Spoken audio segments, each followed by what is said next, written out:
sun in my eyes, and I won't be surprised if it's a dream. Everything I want the world to be is not coming true, especially for me. And the reason is clear, it's because you are here. You're the nearest thing to heaven that I've been. I'm on the top of the world looking down on creation, and the only explanation I can find is the love that I found ever since you've been around. Your love's put me at the top of the world.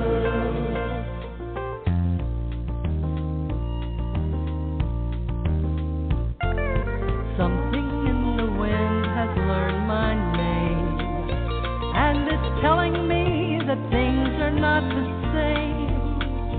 There are leaves on the trees, and there's touch of the breeze. There's a pleasing sense of happiness I found.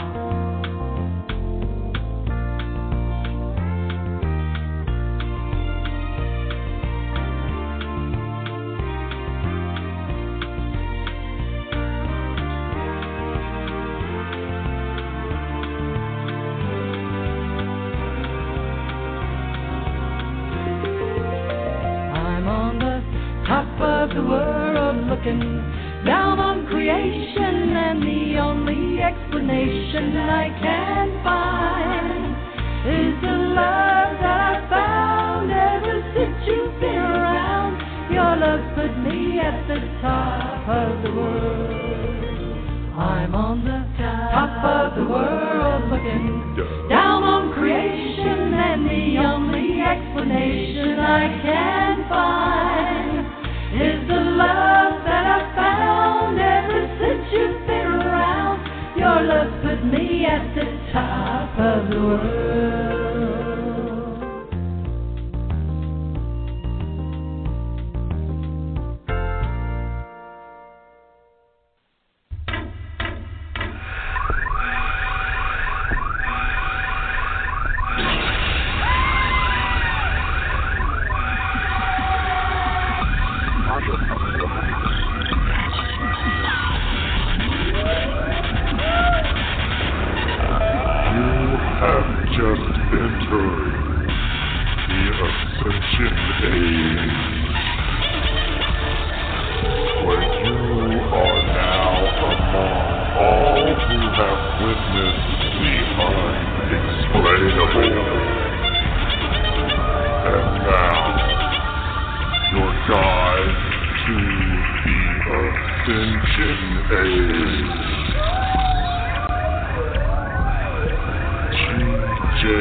Morris, and you're listening to ET Radio.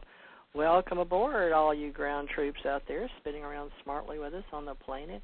We're glad you're still here, and tonight we are connecting to the Ascension Center, Hawaii.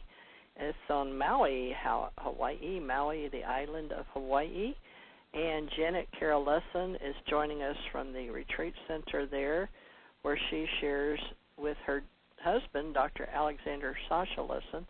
They also have a radio show called the Aquarian Radio, and she and I will be simulcasting simultaneously tonight. And I have been on the phone with Andrew Aloha, which is going to join us next week. We both have shows, many of us have shows, and we're starting to cross-pollinate as Janet will have it. And Janet called in last week, and she just called me, and I don't have her phone number I'm trying to find it now to call her, so I'm going to wait for her to call us in on our show as she did last week. So we're going to talk a little bit about the Ascension Center, and hopefully she will call in just a moment as she was setting up her show. Her show was already set up, and mine was not showing for whatever reasons, but we're on now. I just hope she can find us. And if I can find the number to her show, then we can connect to her show, and it's not showing the phone number right now, so I'm trying to figure out how does one get the phone number when one from her show. So, Janet, if you can hear me out there in the background, probably not because you're on your show. If someone wants to assist me here and grab the phone number, it would be most, says upcoming her show says live. So she's on right now as well. And now all I have to do is figure out how to get us connected. And from what I understand, I just have to call her. So I've got to contact her. She's going to call in the show here. But while I'm waiting for us to figure that out so we can both talk to you tonight as we started, I'm going to tell you a little bit about the Ascension Center organization. Now, we have various people around the world with various ways of thinking, and Janet and I were both on the same page when it came to studying our spirituality and how life could have more meaning and purpose with the people that we meet. And at the same time, we were working with people that were interested in UFOs, and she and I had some MUFON connections at a mutual UFO network. And she and I were also interested in coming together and meeting and having a conference, which we had learned through her going to various conferences that she enjoyed meeting people and sharing energy and listening to the speakers. And the standard way of doing it is to have maybe a room for lectures and a room for vendors and, of course, a room for workshops. And she's been going several years, many years, to the IUFO Congress. And before it was in Fort McDowell, Arizona, there at the Wasaya Center. They have a casino there as well, but it was in Laughlin, Nevada. And people with the IUFO Congress show up yearly. And when she was there, she was talking to several people, and including Bob Dean, and they thought we should have another one possibly get together in October, which we're working on now if we can find a good venue. And of course we're still talking about getting together annually on the Samhain or Halloween and the first few days. And this time Halloween is perfectly on a Friday, Saturday and Sunday, and then we could also meet Monday to share our various groups. And many of us have various groups and various ways of speaking to each other as to how we can communicate and come up with our own ideas. And we're looking at sharing talks of our artists and our authors that are interested in the future in sharing extraterrestrial contact. And we've had many people share their stories, and several radio shows have shared many thousands of people that say they've had contact. And it's changing the world, absolutely. And very many spiritual people are changing the world. And our tags are Ascension, UFO, Contactees, ET, NDE, OBE. I've had near-death experiences out of body, spirituality, life coaching, women and women entrepreneurs. And we all have the old paradigm way of thinking that we need our ways to come together and share. And many people want to share their products. And there's various conferences that come together around the world. And Ascension Center is a group of people that are wanting together and share their energy for raising consciousness in the future in the Ascension Age. So there's many people, and many of us have had our websites. We meet on Facebook. We have many social networking groups and Twitter and Pinterest and all these ways in social media these days online. And many people are talking about virtual networking together, virtual reality. Many people have their own webinars, and they're using the free Google and Google Meetups, and people are still having the old-timey type of get-togethers in their various cities at meetup groups, and people that want to know people that are spiritual, not just about drinking, drugging, dancing, et cetera, although I do love dancing. I'm not big into drinking and drugging, but to each his own. Now, there are herbs that some shaman in my spiritual community use, and I would say that that's different, including those that want to do the DMT or dimethyltryptamine and their way of getting to the other side spiritually if they haven't been shocked out of their bodies for one reason or another, or like I did, out-of-body near-death experiences. And I'm just wondering, where do you find the number to call in on your page? But we have various topics we can discuss, but where Janet and I were actually telling our story from the beginning of where we can remember our first conscious reality, our meaning behind our own selves, and how we got to be who we are today. And I'm wondering if right now, if I can get her on so we can both talk. I've boosted mine up to 90 minutes, and right now I wouldn't. I'm trying to figure. It says Aquarian Radio, Janet Carroll live, waiting for host to call in for Janet. So I guess I should call her.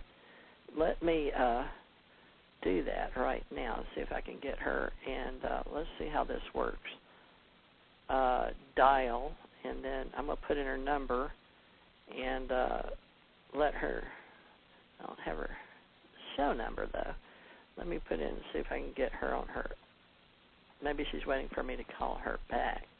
But this is the whole point in getting to know people and using the technology we have today. 1-808-244-4103, dial. Please enter a valid phone number. Maybe I should turn this up. It's turned up. Is that not a valid phone number? I would think it is. Now, maybe do you just don't have to put in the 1? Okay. Now, she's probably on Skype, come to think of it. Okay, well, let me try Skype. TJ Morris, I'll put in my password, and as I'm talking to you guys out there, so you know this is the new technology, folks, and everybody wants to use Skype these days. I know she was Skyping in, and maybe we can Skype in, although my Skype's not there, but it should be in just a moment. You could hear the sound of getting on. And sharing the future with our Ascension Center and our DivineExpo.com.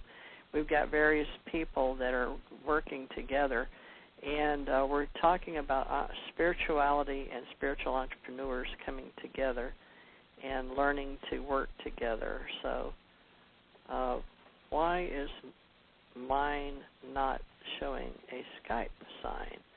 I don't know. So, Janet, if you can hear me, I'm actually on right now, live, and I guess I've got to figure out how to connect with you so we can do our show today. And tell you what, I think what I'm going to do is figure out how to get us connected, and I will reset my show. For those of you listening right now, if you'll stand by, because I don't know how to get in contact with her, but well, I try to call her on my, let me unlock this, and I will try to call her on the phone if you guys will just bear with me for a moment. Let me see if she answers. Select contacts. This is the way I get to, well, I don't have to do that. Let's see. This is ridiculous, how to do everything at one time and not get anything accomplished, right? But we're trying to get where we can do both shows at the same time and get her on here so we can talk together. I don't mind talking to you alone. Let's see. No, open. Hey, can you hear me? Okay, I'm doing my show right now, but I don't have your number to call you on the phone. You want to call in on okay. I'm online right now. We're talking on the show. It's 1 hour and 13 minutes in, and I'm just telling everybody we're trying to get connected right now. So can you get on your show? Just me and you. It's just me and you. I'm talking to you now on the radio show. So can you call? Yeah, well, you get on your show and then call me in, I guess, on the little phone, right? What is? Oh, okay. Okay, bye-bye. Okay, so she's going to call in on my show, and that way we are connected. So, what? You got to call in? You want me to give you a number? Okay, guest call in. Here we are, 347-945-7207.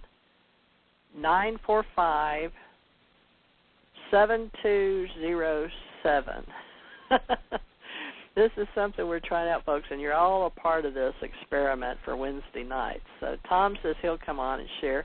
347-945-7207, Tom. And I've got a little bit of an allergy sinus thing going on, so I hope you guys everyone can hear me and try to have a clear voice tonight. But it'll be nice to have Tom come on while we're waiting on Janet to come online. And Wednesday nights, which I haven't been marketing and promoting yet because we're still working out the kinks, so we can simulcast 2 shows on Blog Talk Radio at the same time live. Now, Janet, like I said, has the Ascension Center organization in Hawaii, and I am going to read to you our basic understanding of what we are doing with other human beings at the time on the planet.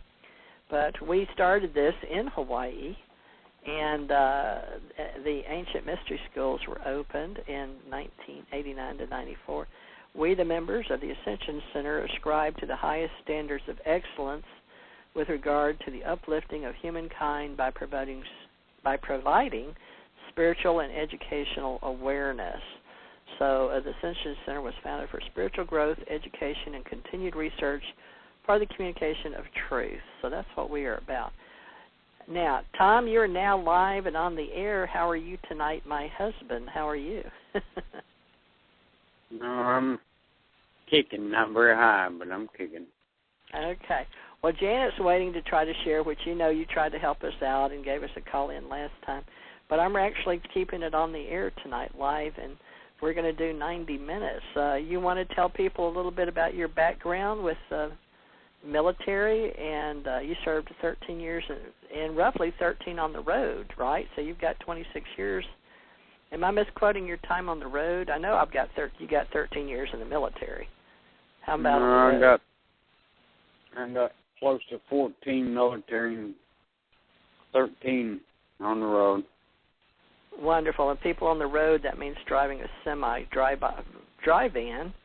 And we met, and we apparently met prior, or not maybe met, but worked together on prior missions or projects. And we came together in 1995. So, Tom, you want to tell people about your book, or would you like to talk about something else?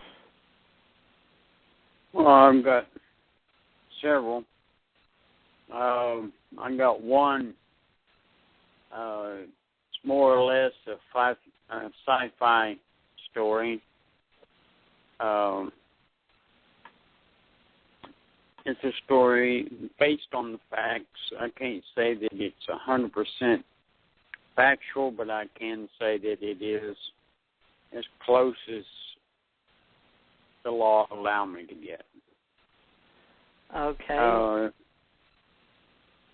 Now, we haven't published that book yet, so you want to give people now, he has published Spy Games and what's the name of your other book, Tom, that's out there? The Package, right, that you're selling presently, the Package?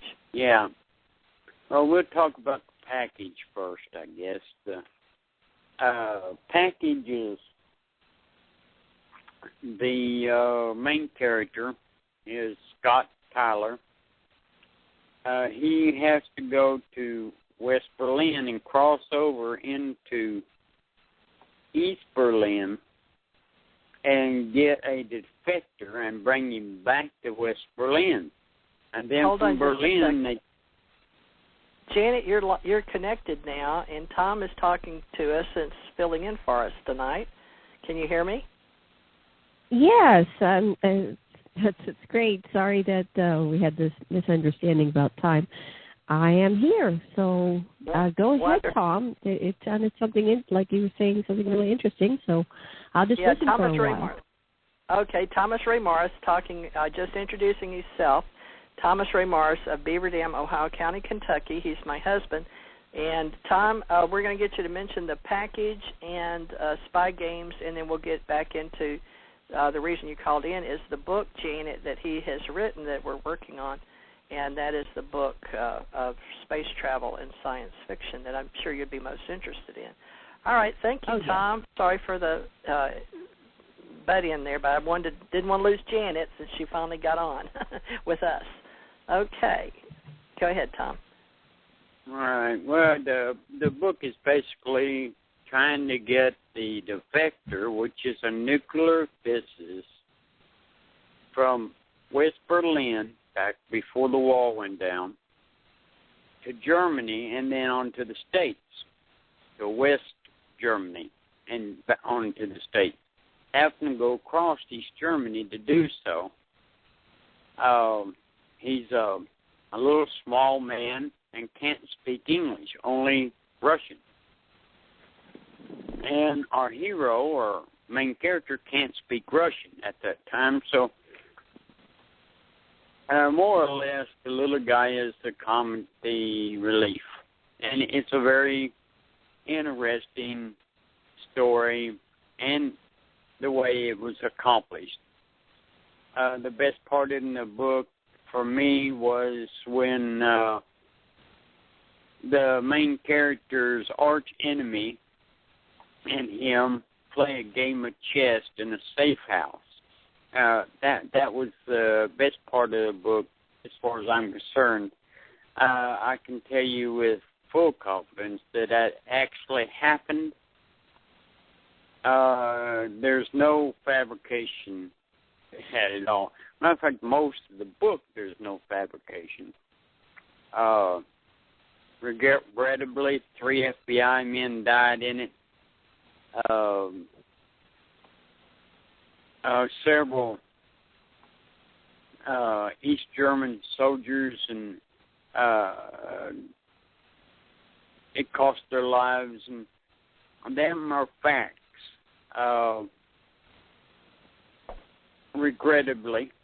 And then the other book, it's called Spy Games, and it's about our main character, Scott Tyler, capturing a known terrorist. Actually, he was not a terrorist himself. He didn't place bombs, but he got information, ammunition, and explosives for the terrorists that did set the bombs. And he was on the wanted list for 10 years before he was actually captured, tried, convicted, and sent to prison. And it's the story of the capture of, I named him. People think it's funny, but I changed the names of all of my characters to protect the guilty. So Wolfgang was not his real name, but that's what he's named in the book. And this is a story of an actual CIA operative that I got known very well. It told me the story, and I'm just relaying it. The next book Teresa wants me to talk about is the sci-fi book. I'm afraid I used the same character as my detective, Scott Tyler, but he goes a roundabout way figuring out that the aircraft that was crashed in Roswell in 1947 was still intact and still totally mobile and ready to fly. And in his search for the weapon system on this aircraft, he discovered he could fly it. So he flew it and ended up finding the command ship back behind the moon, and he spent some time up there, and the story tells all about what the ship looked like, what the transport ship, which has been nicknamed Gus, what its purpose was and how it happened, and the real story on what happened, in Roswell in 47. And then you have to read the book to get the rest of it. Okay, what's the name of that book? Is it not... I don't know. I think it's... Taken Up, I forgot. I think so. I'm not sure. I know it's not taken up because no one took him up. He flew up on his own. Well, Taken Up is about us going up, I believe. But I can't remember what I named it. But you've got it on disc back there, so. Okay, well, we're still working on the mainframe, but we've got several books out, folks, on Amazon and CreateSpace, Amazon.com, and I believe the one that is most readily available is what Tom's speaking of, is called Taken Up, and we welcome. I'll check it out, Tom, but I'm pretty sure that's it. But why don't we get Janet on here before Janet and I get into our history, and I know you get tired and want to leave because you usually do. Janet, why don't you ask Tom a few questions that you may want to know, and then we'll get to our story. I booked 90 minutes on our show this time. Can you hear me? Can you hear me? There we go. There we go. I had put it on mute. I had it on mute, so I was like, which button is it? Okay. Okay. Well, that's fascinating, Tom. I really appreciate that you've written these books because this is an important part of our global history.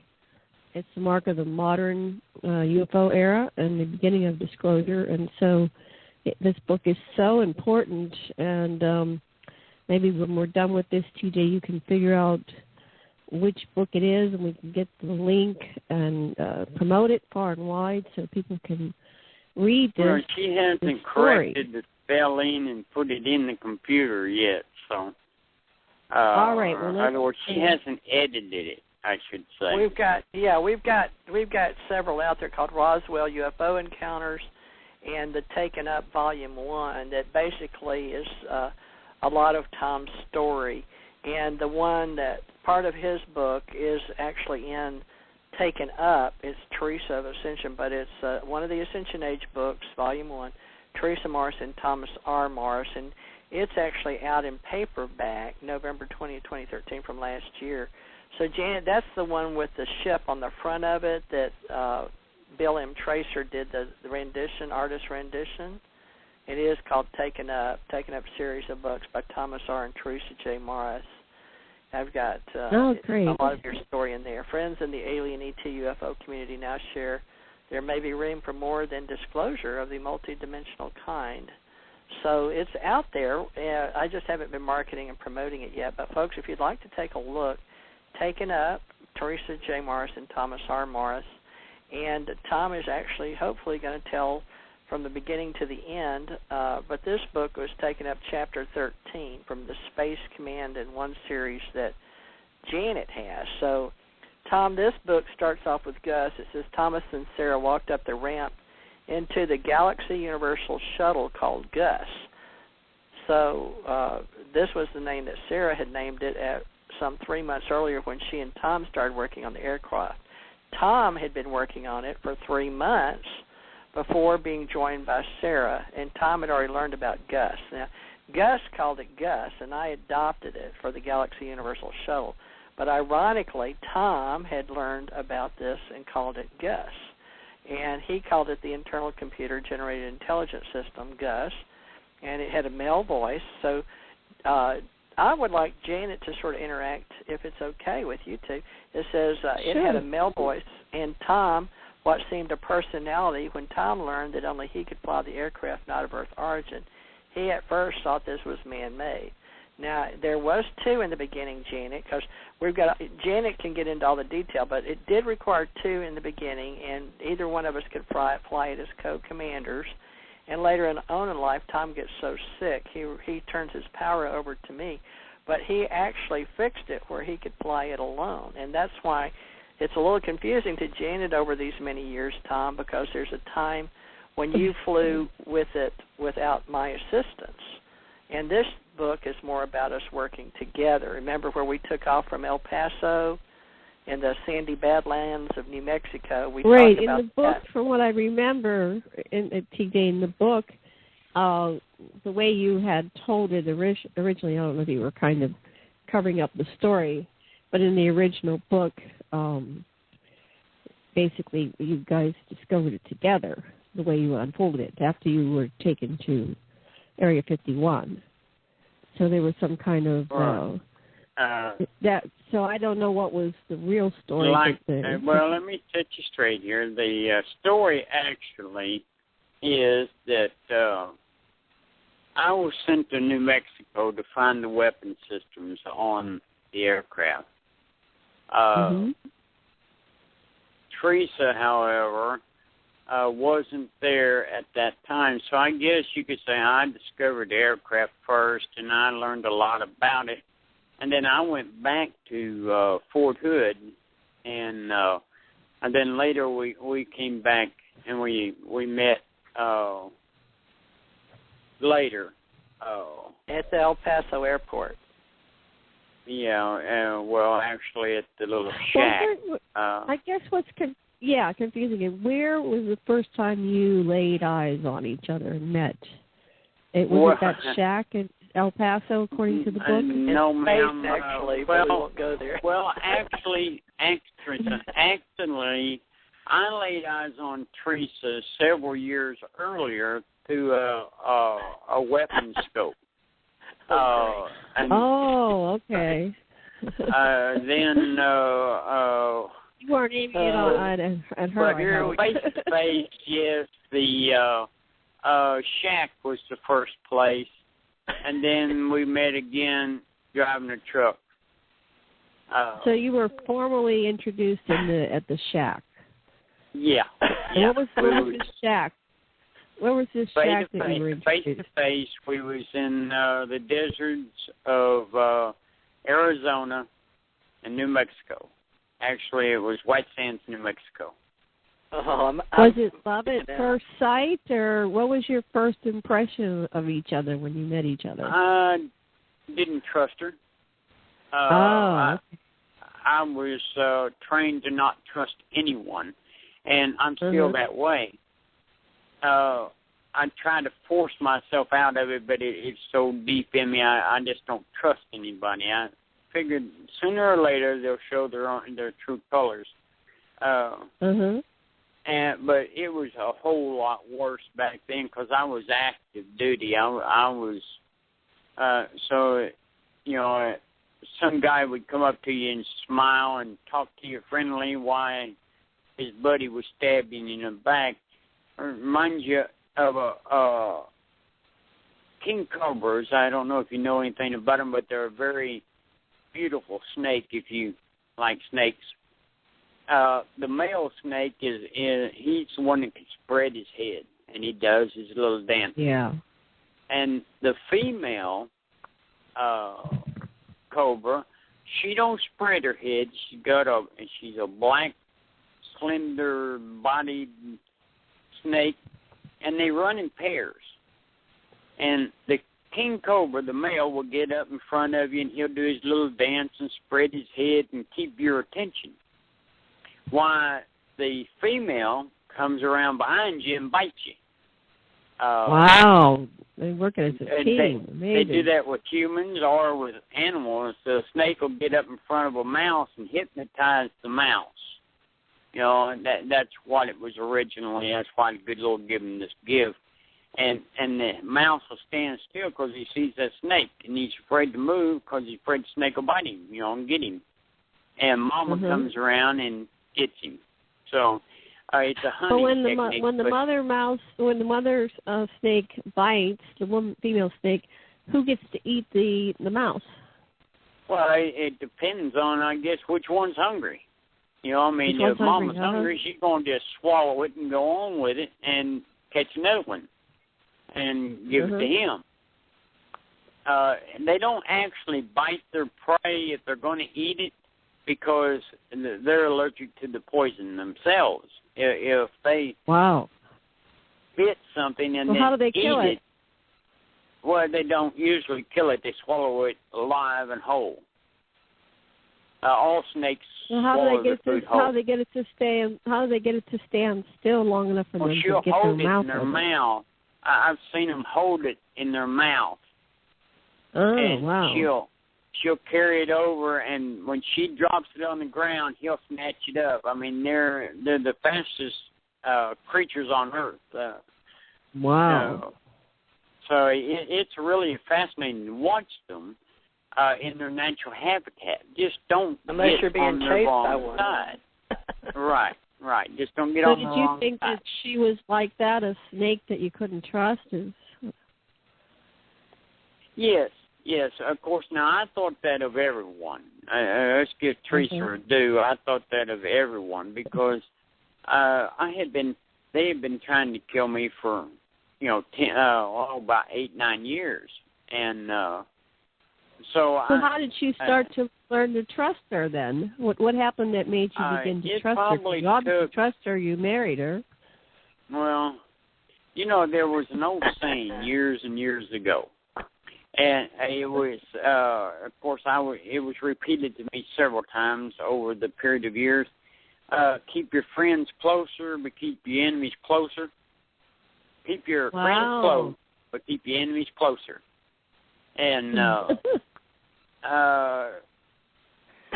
when we first met, as far as I was concerned, she was there to either spy on me or kill me for another country, because I had several countries that really wanted me dead. So is that why, like in the Bond movies, the James Bond is always having sex with the enemy agents that are gorgeous? I suppose that is. I never really thought about it. Yeah. When you were saying that, all these Bond movies went flashing before my eyes, and I went, "Wow, that's what happened." You keep your enemies close, so close you make love with them. Yeah. Wow, there was that's one fascinating. they had where he was in a heart-shaped bed with this girl, and she jumps out of the bed, and the bed folds up into the wall, and these two guys run in there with machine guns and just fill the bed full of lead. And then the next scene, he's on a ship. How he got out of that, I never did know. Wow. Well, I guess if somebody had to play it in a movie, I always loved James Bond, and I love Sean Connery, the first one. People have asked me that before, because that's how I got into being a spy, was being recruited out of a James Bond movie. But I think Tom would have in this day, Tom Cruise from Mission Impossible shows, right, would probably play Tom. Me is a draw. I had black hair then, long black hair. But who was married to Brad Pitt? Angelina Jolie, what's her name? Yeah, Angelina Jolie, yeah. So you want her to play you? Yeah, that would be probably, because she does her own stunts, and I would probably... she's getting older. She's getting older. You're probably going to want a younger one now. Well, I think they would be easily... I mean, you were in your 20s, right? There's a lot of really... No, we were in our 30s. Oh, you were in your 30s, okay. I started out, I was not yet 21. But when we met, Tom, you were 5 or 6 years older. 87. Oh, yeah. I don't even remember. We debated. So TJ, what was your first impression of Tom? Did you fall madly in love, or did you not trust him? Well, he was an assignment. What were your thoughts? At first, I know, but what's your thoughts? He was hot. He was hot. I mean, he was a good-looking man. It's just like looking at Tom Cruise, if anybody thinks he's good-looking. Tom was extremely good-looking, extremely sexy, deep voice. But I got the hell beat out of me with an ugly stick. And he didn't use his. He and I both talk more with a Southern accent since we came back home. But back then, neither of us had an accent. We both had traveled world. He'd been living in Europe and Germany and working for President Reagan. I was working for President Reagan, and Reagan wanted to know the truth.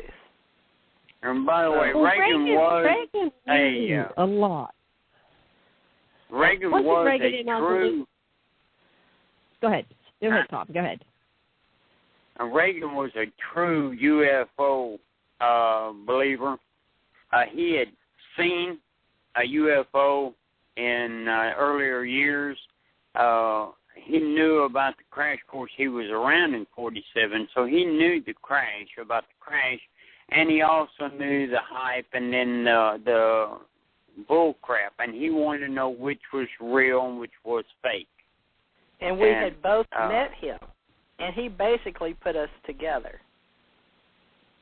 Okay, so ways. I thought you were an arranged marriage. Yes, you were arranged. We are. An arranged We marriage. were. Well, not an arranged marriage. By the time we got married was 5 years later. Orchestrated.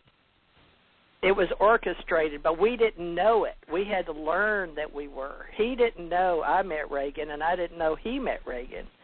And by the time I was talking to him, we had already been. Dick Cheney didn't know that Reagan had sent me. President Bush didn't know that Reagan had sent me. And so everybody thought I was working on their team. And I couldn't tell each man that I was working for the other. It was very messed up. So Reagan approached you. Let me flesh that one out there. Reagan approached you and sent you where? To what was your assignment? To actually learn information that Tom had about, but not only from Tom, because the second time Tom went in, they didn't want to assist Tom with the information, and we thought it may be coming from other places, such as Cheney or Bush. What information?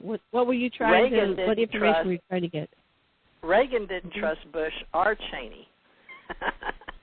Smart man. He's born the same day as me, same birthday. Yeah. And he didn't trust a lot of people, but he used his private line, and and a lot of things about Reagan people didn't know. And now Tom was always called as well, but Tom got to know him way before he worked on the ship, as did I. So we met under proper diplomatic protocol. Tom was being offered for catching the package. It all goes together, Janet. Tom, when he came I was given a medal for capturing Wolfgang. And Reagan presented it to me. I was in Europe, and they sent me back to the States for the sole purpose of Reagan presenting the medal to me, which was and he surprised them all by promoting me, and he signed my promotion. That don't sound like a big deal unless you're in the military. The law or the regulations in the military says that it has to be a person of equal rank or a grade above in order to bust a soldier. So if a captain signs a man's orders promoting him, then it has to be a captain or a major to bust him. Well, the president signed my promotion papers or orders, so it would take the president of the United States or Congress to bust me. So, and of course I knew this, and I took advantage of it several times. Telling colonels to piss off and hell generals go to hell, and because they couldn't do anything about it. Well, only if they wanted you to share information that Reagan didn't want you sharing with them, and they didn't understand, and they were trying to use chain of command. I mean, I want to go back to this information. This is so vague. You were saying, TJ, that you were supposed to get information from Tom and from other people. So what information? This is going to be fun. This is going to be a fun story, Janet, because there's my story, Tom's story, the government story, the ET real story, and then how it all blends together. And none of us really know. We don't know how it all. That's life. You could have 10 people witness an accident, and you interview them independently, and they're all going to have their perspective. It's like the elephant in the room, the blind people holding the elephant in the room. We know that. There is no such thing as the truth. We can only have I have my story back story. to the cradle, and you and I will do that separate from Tom. But while Tom's here, I know you want to get my story, and it will be a little unique. But while we're both here, let's just say we are. You're not answering the question. So, okay. What was the information that Reagan said? Reagan said they wouldn't tell me only that it was classified material, and that I was really. How can you get it if you don't know what it is? Well, because my specialty was extraterrestrials and ET, because of my background with ESP.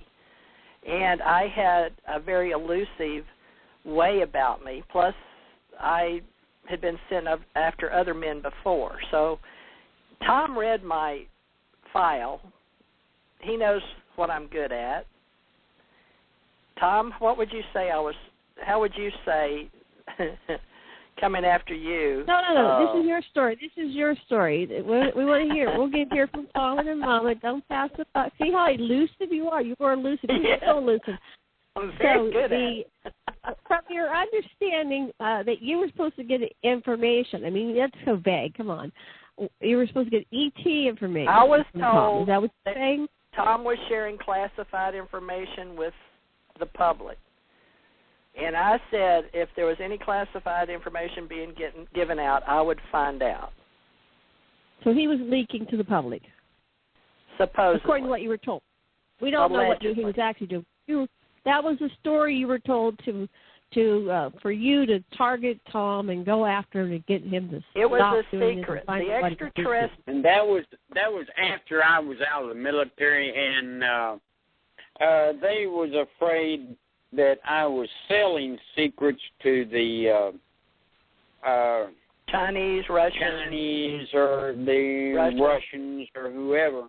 I didn't know Tom already knew the Emperor of China, personally. They sent me after somebody that could outdo me, no matter what I did. He could outdo me.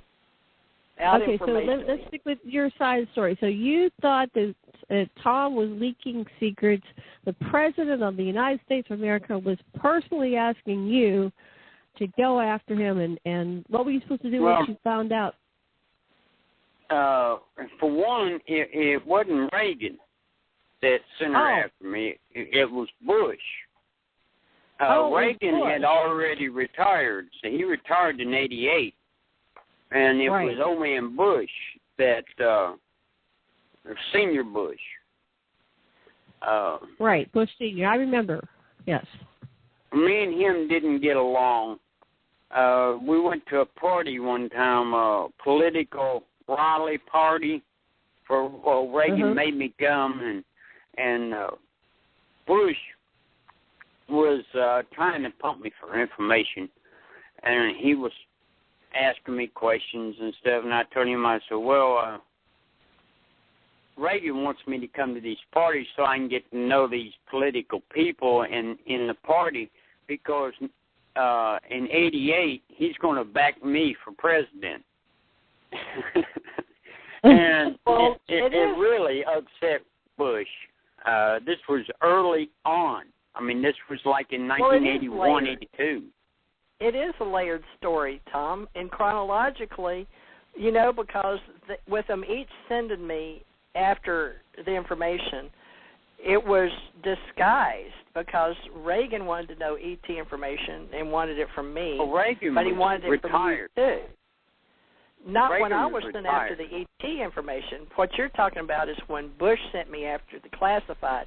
So, yeah, that story, maybe it is intertwined, because when we're telling a story, it depends on what year and who sent me, because I get sent back again.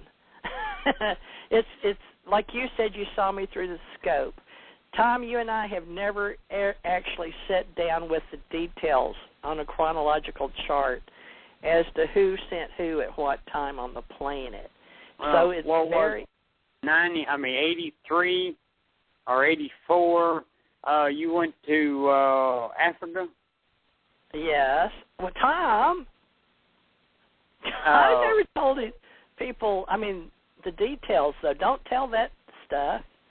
Okay, we're not going to talk about that. We're going to stick with the ET stuff, because the story that I read with your Roswell UFO encounter, that was our first release. UFO encounters. That was a story which apparently now is not totally accurate. It's fictionalized, because Tom had already been on the craft before you met him. Right. And the way so the book unfolds is that you and Tom were on the craft for the first time. What I want to get is the piece of information with Reagan. I don't care about Bush or anybody else. I just want... Yeah, the Reagan years. She's born on the same day as Reagan. When both times that I went to White Sands, Reagan gave me a little black box. Now, I'm sure that you've heard of the little black boxes that you find bugs with and all this other good stuff from James Bond. This here was a scrambler light. You put it on the phone, you plug the phone line at it, and then another line goes into it and plugs up to the phone, and it's got to go through that little black box. Well, it scrambles it, and only the person with another little black box like that, it'll translate for them. You know, it'll go back to English. Otherwise, you can pick it up, and all it sounds like is a bunch of gibberish. Right. Well, each time, I carried one from 1981 up until, Reagan even got out of office. I still had it. When I got out of the service, I destroyed it.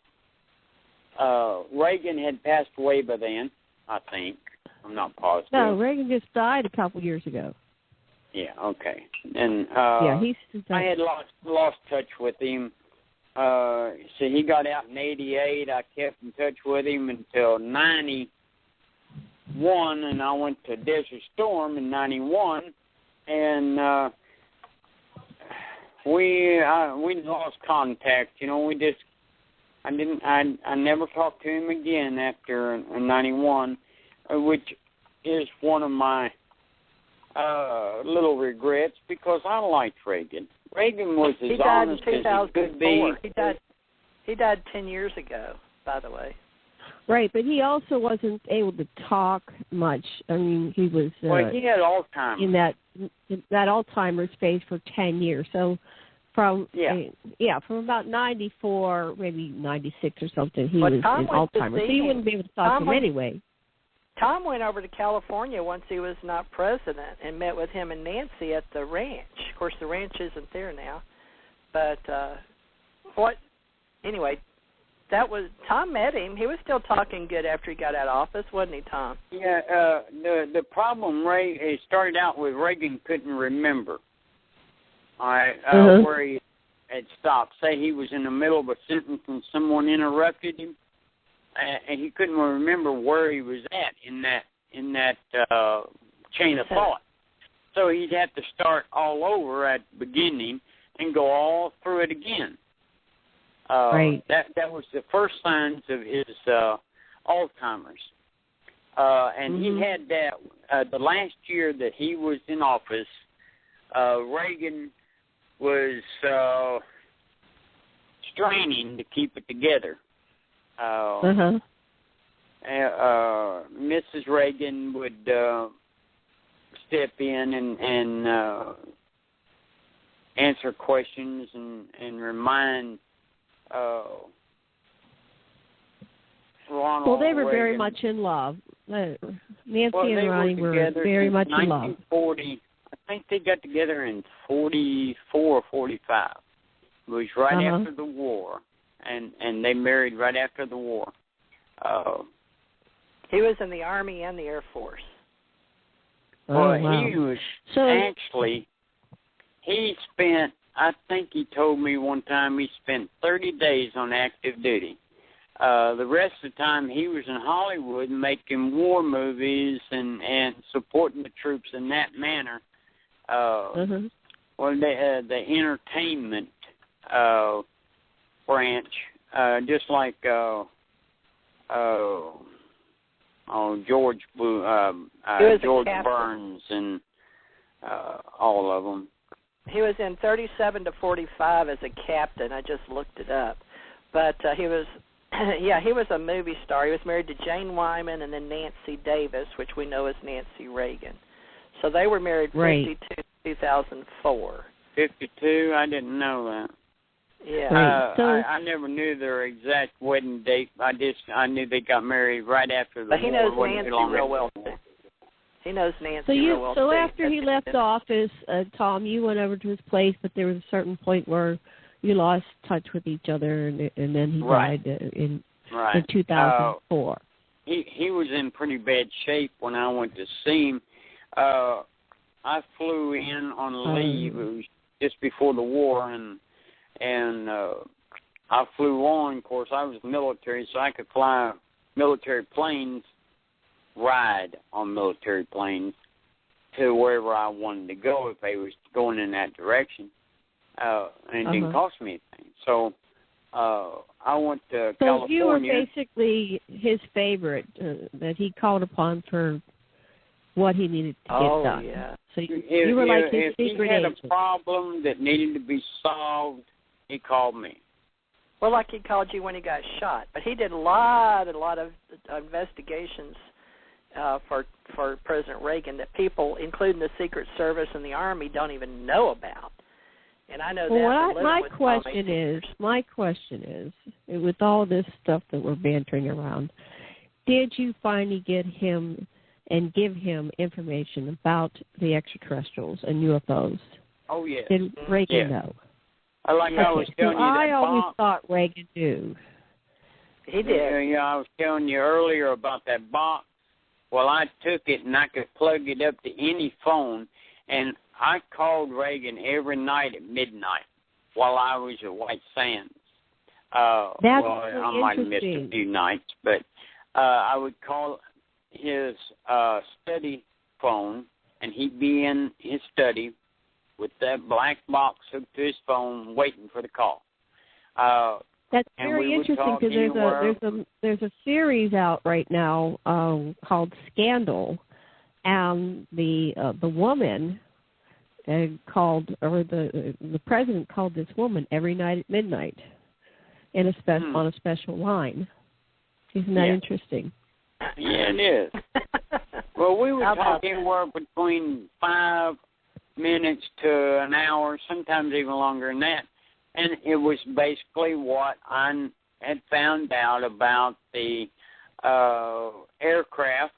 I don't like to call it a UFO because it's not. It's not unidentified anymore. The alien craft, the gray craft.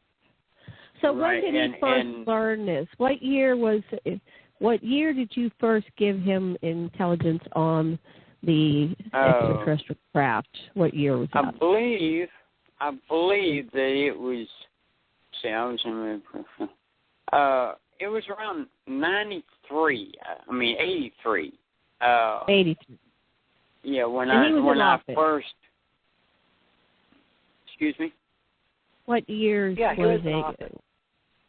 Reagan was in office from 91.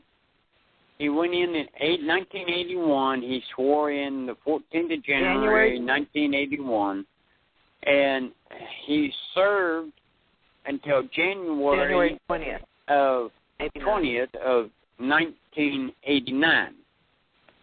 I thought he was sworn in on January 20th till January 20th, according to his record. That's according to the record. The 14th of January is when he took office. Oh. Because 2 days later, I was in the desert getting hostages. Oh, okay. Well, Wikipedia has it January 20th, 1981 to January 20th, 1989. Right. So that's what they say in Wikipedia. You knew him before he took office. So you told him, say that again, what year did you tell him about the extraterrestrial craft? He's not sure he said, of the exact year. Not sure. He knew. By the time he was president, and that's probably why Reagan said, imagine if we had a threat greater than us, and how would we react? Would that pull us together out of the people? He wanted to release. And he said that twice. He said that twice during his presidency, and I think that they Alzheimer'd him. I think that they can accelerate that procedure, and I think that they took him out that way. That's my theory. Conspiracy. Tom, he was reelected. Theories are not to do to upset you or anyone else, but everybody's got a theory on any subject that you want to name. I don't necessarily mean it's right, but it also don't necessarily mean it's right. It is a theory. That's true. And whenever you speak of the government, it's a conspiracy theory. If you speak about your neighbor, it's just gossip and a theory. But if you speak about the government, then it's a conspiracy. So conspiracy versus gossip. Well, Tom, he was reelected after his landslide in '84, and that's even on Wikipedia. But you knew him his first term and his second term, and you did the investigation on who shot him. And, right. But we can go in that later. So how did both of you meet Reagan? What was the circumstance? I met him for the first time in Houston. I met him in Houston. What was going on in Houston? They wanted me to meet him. What was going on? I was young, up-and-coming intelligence agency, because remember, May 67, when I was 16, I was in the paper in Houston. And I don't know what year I met him, but I know he was going to be running for office, and I thought it was hilarious. He already had Secret Service around him when I met him. So I've got a long history that Tom doesn't even know about. I've told him because he said... So what year was that approximately? You may not know the exact probably year. Probably 1980. I met him between 70... no, because I hadn't moved to Houston yet. It was while he was running. He was a California senator, and I met him before he made office. He made office in 80. So I probably... Well, 80 was the election year, and he was elected in November and took office the following January. Yeah, but I met him before that. He already had Secret Service around him. They wanted me to meet him. They took me out of this big room. I was at a big ball in Houston. Big, huge room. Everybody, 8 people sitting at the tables. I had on an evening gown. I had to be approved to go meet him. And they did my back. Of course, I was already approved through NASA and my husband and background check. And so they brought me out in the hallway to make sure that we met. It was all prearranged. So do you think that they knew, who is they for one thing, but do you think that the powers that be knew that Reagan was going to be president someday, and they were... I think extraterrestrials know everything, and I believe because I had already been, did the spiritual dead thing, I think is part of it. I think out-of-body near-death is only part of leaving the body. But I also believe the extraterrestrials are part of what we do.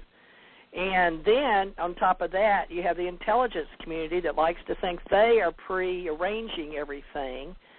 And so Tom and I are involved with all of this, Janet. And so to answer your question, I believe the extraterrestrials are viewing all this and have some part in me being part extraterrestrial, we all are. I'm not trying to exclude myself from humans. But these humanoids that work with Tom and I are humanoid. And Tom and I were both working with them when we met. And I had already met Tom. I mean, not Tom. Tom says he met me through a scope. I can't admit or deny. But I can admit when I met Reagan. And I met Reagan at a big, huge ball in an evening gown with him, and they brought me out into the hallway and him out in the hallway. And I remember the first time I saw him, the Secret Service had him in a circle all around him because there was other people out in the hallway, and they already had me standing in the hallway waiting on him with men around me.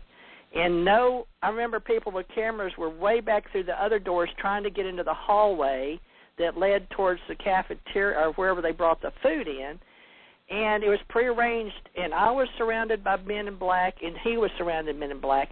And when he looked, they pushed him out of the conference room back, and he had his arm up straight out over his head, over his shoulder, up over a man, and he looked over his right shoulder. He looked like he was like he's being hung up on a clothesline because it was hilarious.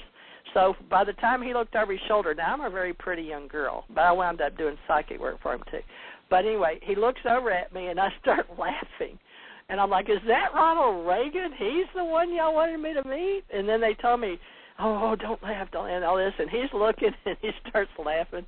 And he just gets sort of embarrassed. But what it was, I'm like, why? Well, what was the reason? What did they tell you? Why were they putting you together? They said they'd tell me later. It didn't matter. They just wanted us to meet. So the Who Republican was they that Party. Were saying this? It was a Republican Party thing. Said you have to meet Ronald Reagan. They didn't tell you. Interrupt.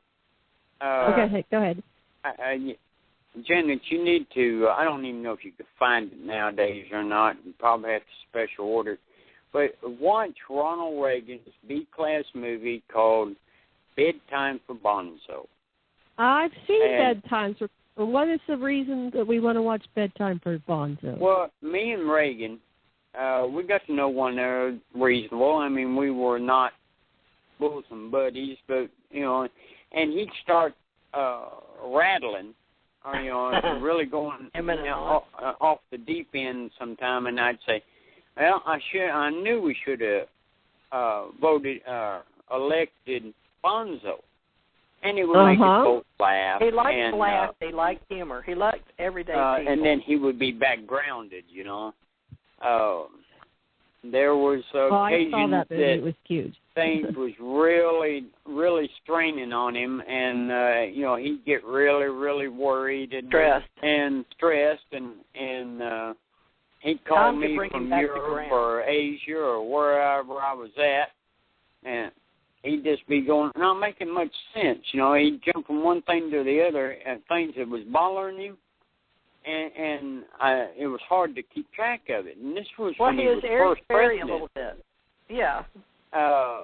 And I would, pop off something about Bonzo, and it would make us laugh, and he'd calm down, and then he could tell me what the problem was, and then I solved it.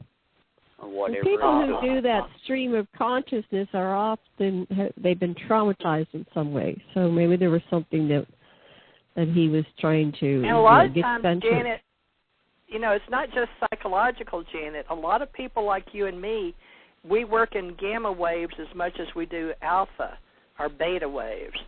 So you got to remember, he was extremely brilliant, and he was an actor. So he was able to use both sides of his brain at the same time. So when you're using left and right brain and your center brain, sometimes you come across at that gamma wave. And you can have all these things hitting you at one time. But, gradually they think it's just I don't know about your brain waves and all that good stuff. I'm just a simple hillbilly country boy from the hills of Kentucky. That plays it but too. When you have 20 different people hollering at you. And I've seen it. He's done it. Africa's about to attack us. What do we need to do? Just building troops. Another guy hollers, China has sent troops here. And, I mean, you have these problems We've both seen him that way, worldwide, and you have 20 different problems and yes. 20 different people coming to you it's saying, terrible. you're the president, solve these problems. So he's got all these problems in his head, and he's calling me, and he's saying, okay, I've got several problems I need you to take care of, and then he had to stop and think about which ones, because he had 20, he had to sort them out again. Right. Everybody says, well, you know, that should be easy. That's because they haven't tried it. All right. There was nothing wrong with Reagan's mental capabilities. It was just a lot of crap thrown at him at one time. I mean, of course, every president's that way. I've got to put it in for anyone that runs for president has got to be very naive, or they wouldn't want the job. Very true. So let's get back on track. We got into Reagan, and so Reagan was a critical key personality in this whole story. But back to your story, you guys were on the craft. You were on the world famous Roswell craft, and so Reagan wanted to know about the craft. He must have heard stories. I gave him a briefing every night. All the time I was awake thing. So he wasn't able to act on it. He wasn't able to bring about disclosure. Did you talk about, he want to bring about disclosure? He was never officially briefed on the aircraft. The reason being that they gave him was deniability. Same thing with Eisenhower, Janet. They don't tell the president. That's why Clinton didn't know. That way he can deny he knows anything about it. I have to tell you a story that I've been investigating, and I'm getting it from 3 or 4 different sources, so I think it's actually true. And I wanted to run this past you, but no better place than here. There was a fellow named Valiant Thor, and he was Venusian, and he landed on not the White House lawn, but he was right outside in Virginia there. What part of Virginia? I used to study his story years ago. You're right. So let me tell you what's going on with the story. So, and I'll just say it for our listeners too. So Valiant Thor landed right outside of Washington in the middle of the highway, and the police came and arrested him because he didn't have any ID as a citizen. He was an illegal alien, literally. But he let them cuff him, but he didn't. He just waved his hand, and it fell off. And they took him to the president. Excuse me. The president at that time was Eisenhower, and the vice president was there. So Eisenhower and Nixon were in on the story. And Valiant Thor was housed at the Pentagon for 3 years. And he was at all these different state dinners, and he met all these people. Now, the one story that I heard from Robert Potter, who investigated it, that all the presidents down to Kennedy and Reagan wasn't a president, but for some reason the Kennedys, because Kennedy was president during that time. Hold on, I'm going to cough. Hold on. All right, Kennedy, then Johnson, Ford, Nixon, right? Right. Those early era, they were in on it. So, or Nixon, Ford. And I get this from 3 or 4 different people. I have a woman named Onik that's coming on. I'll be right back. I got to get something to drink. You guys talk for 1 second. I'm sorry. All right. Well, anyway, Valiant Thor, there's a... I don't know what she wants to know about if we can prove or deny we've met this guy, but it's a story, Tom. We can talk about later about Valiant Thor, but it's a name in the UFO community, and there's conspiracy theories about him and urban legends and all of that. Whether he did or did not do anything is up for grabs, but it's got nothing to do with us, his ET visitation, but I don't know where she's going with this. folks. So we'll wait and see when she gets back. So supposedly he really came to Earth, or he did not, is the story, right? Whether he did or did not. I'm back. I'm back, and I didn't hear anything you said. Okay, well, I said, the story is that which presidents were in the know? That's what we're trying to decipher, is which presidents knew about the extraterrestrial. Now, I guess Eisenhower and Nixon were the last official They found ones out on to their know. own. They found out on their own. Well, they met with this guy, Valiant Thor, who apparently proved who he was because he had different. He didn't have any fingerprints. He didn't have a belly button.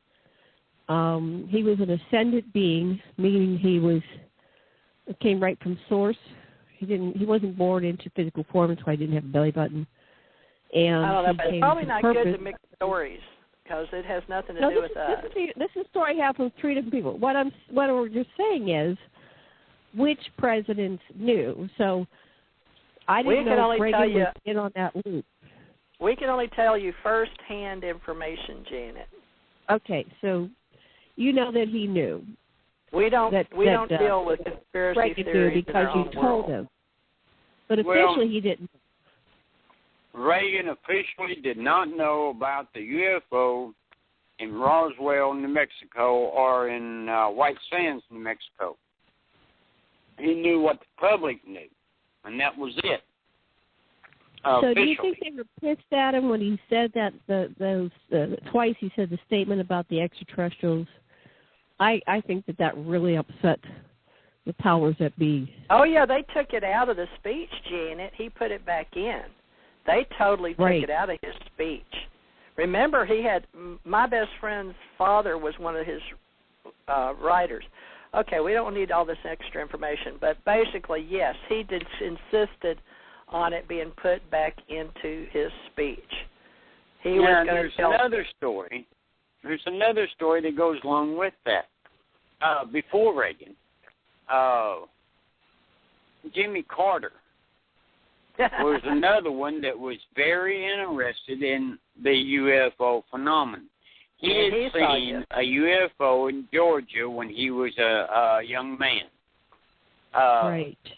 Unfortunately, I went in at the same time he was leaving office. Coming out. And I never met I didn't meet him Carter. Either. But we know Charles that did and put up the Secretary of Defense in his house because we both worked for Charles in Georgia. Okay, so we won't go there either. Too much information. Too much. So let's just focus back on the Reagan presidency. So he knew, and then what was his reaction to you, Tom, telling him these reports every night? What did he say to you? He was, as the old saying goes, he was all ears, and he was always asking for more information. He was excited, and of course, the weapon system on the aircraft was his main concern. However, as far as what we define as a weapon, this aircraft didn't have any. But it did have the capabilities of jamming frequencies, making any electronic device fail. And if you don't know anything about engines in modern day, everything is hooked up to a computer. Airplanes, everything. And if it's electronic, he can jam the electronics where it won't work. So I said the aircraft. Gus could do this. The aircraft is called Gus, right? Right. Yeah, he can even wake you up if we want him to. One morning. Yes. If Gus can do this, then does he do something to not harm people, or does he just take out craft? Well, not with no his regard to the life on it. See, he was never to fly again from 47. He was to be put into the human facilities to monitor the human progress in all aspects, from childbirth to taking care of their elderly to all the science and spacecrafts and attempts to make better weapons and all that. This isn't their first time to put us on Earth. To monitor all aspects wait. of the human race. Let me ask Tell you. Janet, how does Gus the ship? Wait. Let me just ask. How does Gus the ship monitor all this stuff from him when he's in underground in the Area 51? Well, believe it or not, Area 51 is not got walls of lead or any other type metal. And his view or his capabilities can travel for miles. Now, you've got to understand that radio singles do not curve around the Earth.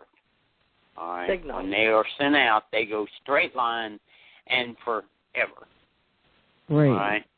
So that's why they had to have 5, so they could pick up these different frequencies and monitor the phones and the airwaves and the TV and the news and elections and whatever else that they deemed necessary to observe.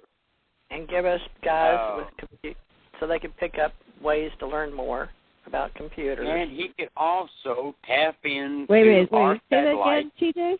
Wait. What'd you say, TJ? Give us what? They can nudge us but not push us. Now, I hope, Tom, we only got a few minutes. I want him to make sure that we get that on tape or on archive. Tom, you've told her about the 5 ships, but also tell her, please, or share that this isn't the first time we as humanoids have been on Earth.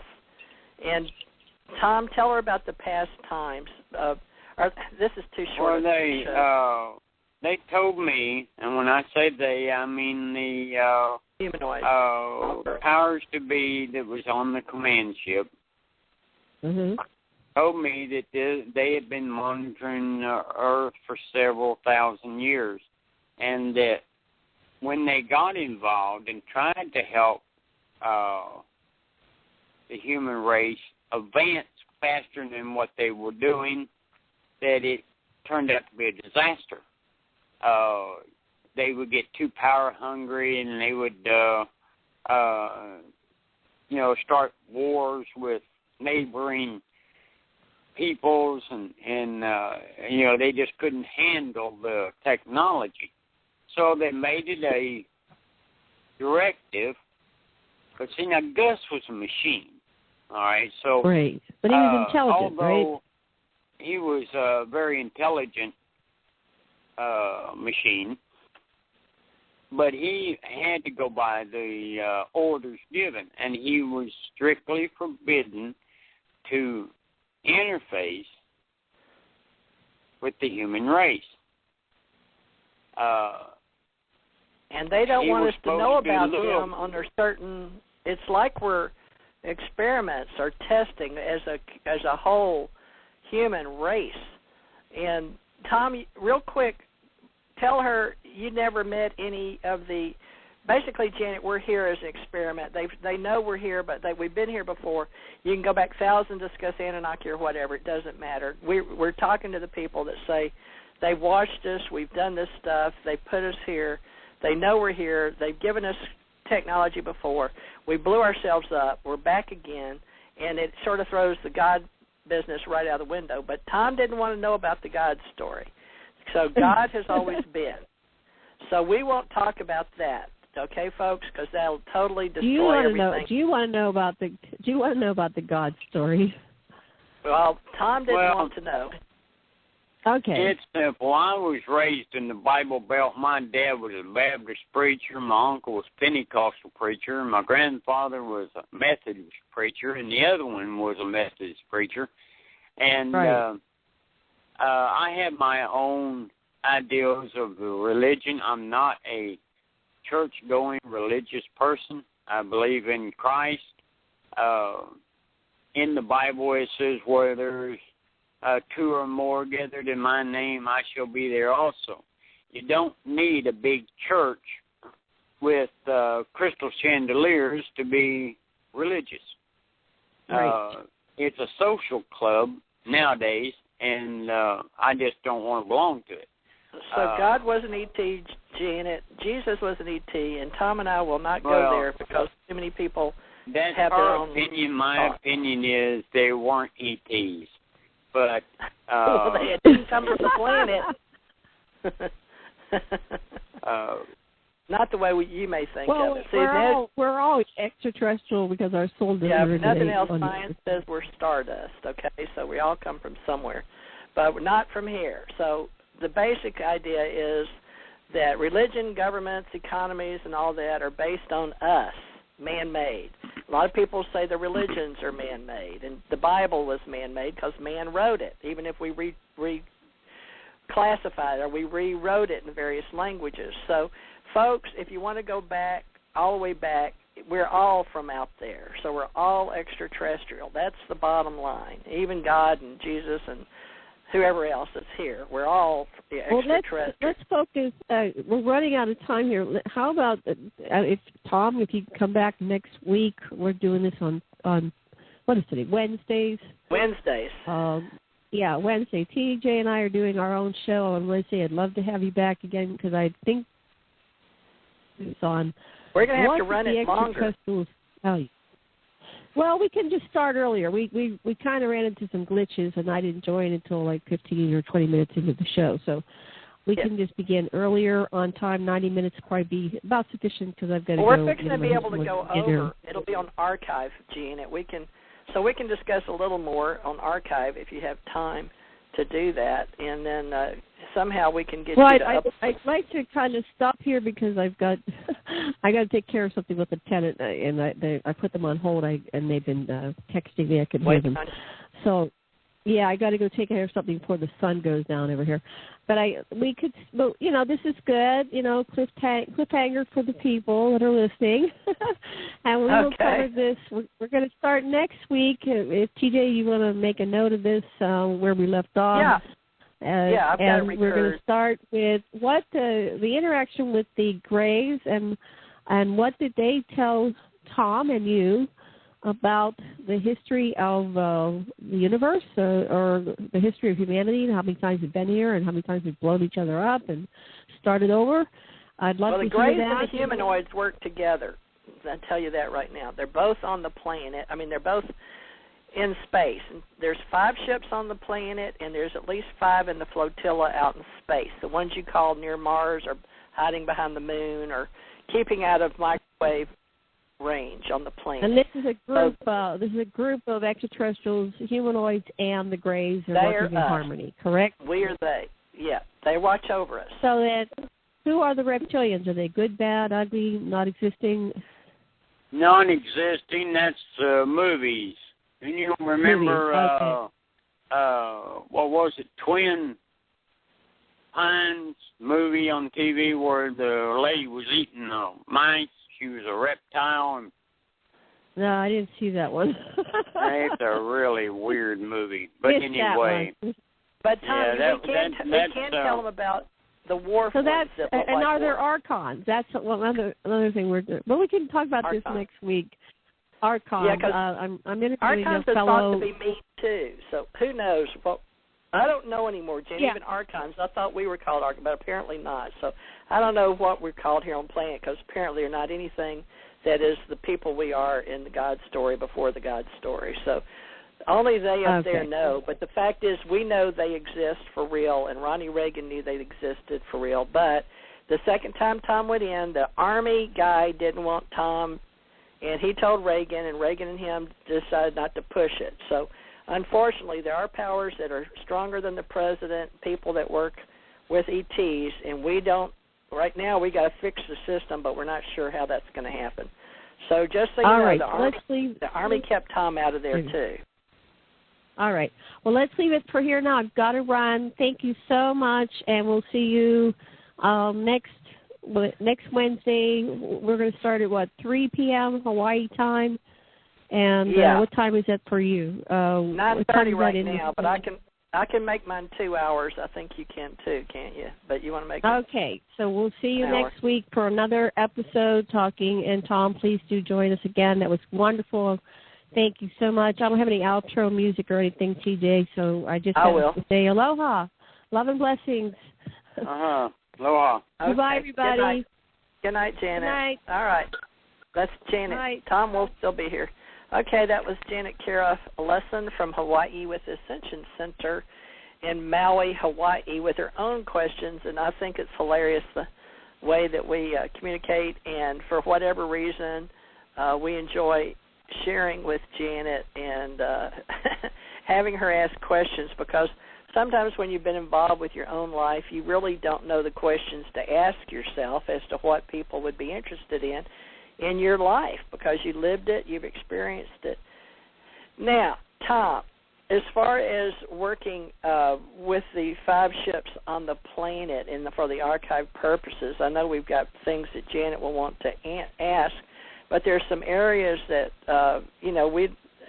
I guess we should say that even though Ronald Reagan knew about it, we may want to explain to them that he never released information because he wasn't really allowed to, because he was finding it out for himself. Can you explain that, why?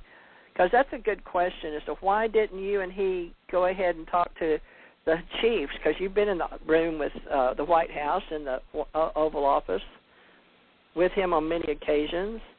Why didn't you guys discuss with the chiefs of staff in the Pentagon what you knew? Reagan made that decision to keep it among themselves. Several reasons. Security, national security, 50 years of lying about it wouldn't be prudent to come out and say, oh, well, everything we've been telling you for the last 50 years is a lie. This is the truth. It wouldn't have been prudent to start with. And Reagan knew the truth. That's all he wanted. For himself. Yeah. To satisfy his own mind. He didn't necessarily want to change the world at that time about the information with ETs. Well, the stamina of the day was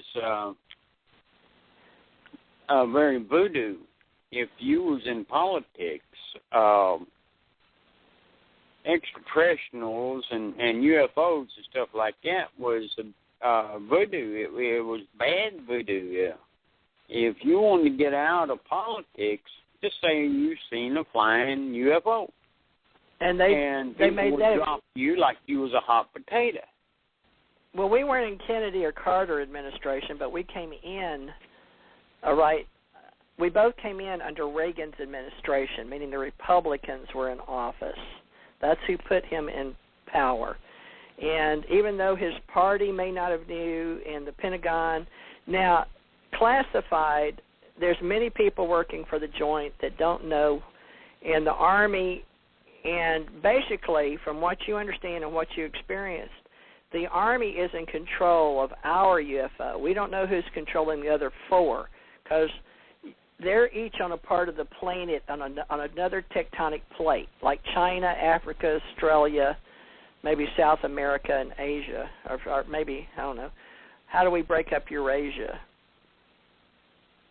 I don't remember how it was broke up now, but there's 5 total ships, and they're strategically located, and each government has control over the ship. But what I tried to tell you a while ago, the ship appears to be inert, non-functional.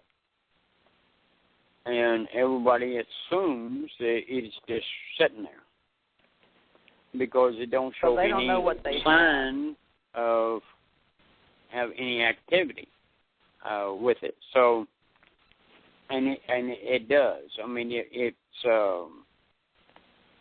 better word. It's cloaked in its true identity. All right. So well, let's say that monitor. we know that there's one in North America, and yet you used to tell me they were on the basically the 5 major continents. Does that still hold true? Right. Right. But at the same time, for them to go around the continent to get the best waves, technically we could look at how one would get all, putting them in straight lines. Where would you put these ships so they could get all the information? But they'd want it from the most amount of people. For one, you got to remember now they can use any satellite that's in the air. So therefore, they can bounce information to off of the any satellite to the next ship. Gus was updated. I don't know how often, but it was every 30 minutes or so on each other's observance, what they had observed in that last 30 minutes. And he sent out to them. So all 5 of them had a duplicate recording of each other. So if one of them, if they were discovered and started being destroyed, at least one of them would be able to get back to the command ship with all the info that had been gathered since 47.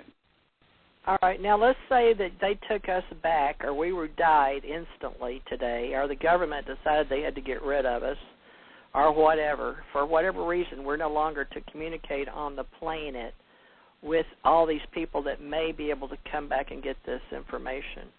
If we were the people that were allowed to communicate with the planet and to advance humanity in what forms that they can make human progress together, we know 2 things.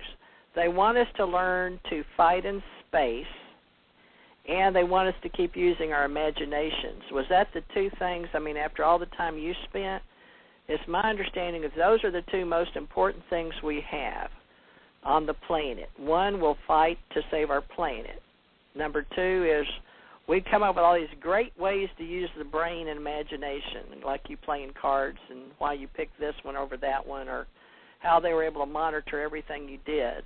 So do you think they're monitoring everybody? Because that's something Bill and Tracer wanted to know. Are only certain people?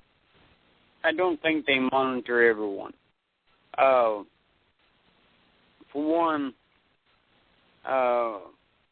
although they are advanced in technology, that would take an awful lot of electronics to monitor every human on this earth, and they're increasing every day.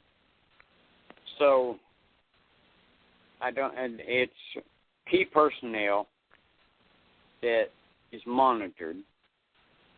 Well, considering we're monitored 24/7, so how long will it take them to know from here back up to the flotilla? I don't know what you call them. I call them the flotilla because they're floating in space like they are on the ships we had in the Navy. But, I prefer Navy terms and you prefer Army terms. But let's say, how long does it take them from right now with us talking? Will the Supreme Council above the commanders in space know? Will they? Well, the command ships can tap in using Gus and the others and monitor real world time on any point on the planet, and they would receive it immediately. I mean, just like they were sitting across from you.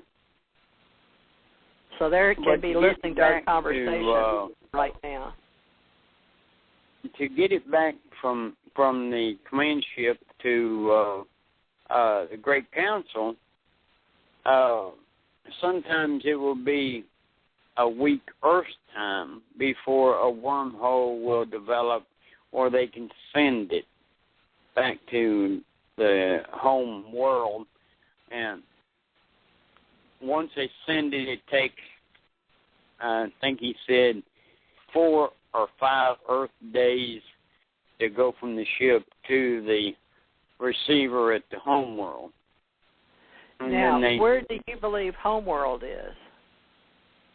I don't know.